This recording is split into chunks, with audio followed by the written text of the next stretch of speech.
Wall-Breeze AC is marketed as a compact, wall-mounted cooling device that promises to keep your room cool while using far less energy than a traditional air conditioner. The ads often make it look like a powerful replacement for a standard AC, but the real question is it real cooling or just marketing? Now, to be fair, compact air coolers and portable cooling devices are a legitimate product category and can provide localized cooling in the right conditions. What it does well: personal cooling. It can provide a cool airflow for the area directly around you, making it useful for small spaces. Compact design. Its wall-mounted design helps save floor space and is easy to fit into smaller rooms. Where the hype falls apart, it's usually not a true air conditioner.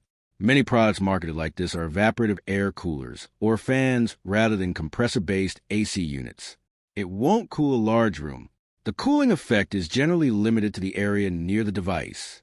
Performance depends on the environment. Evaporative coolers work better in dry climates and are much less effective in humid conditions. So, should you buy the Wall-Breeze AC? Short answer: maybe, if you understand what it is. If you're looking for a compact personal cooling device for a small area, it may be worth considering. But if you're expecting to perform like a traditional wall-mounted air conditioner, you'll likely be disappointed. Thanks for watching. Don't forget to like and subscribe for more videos.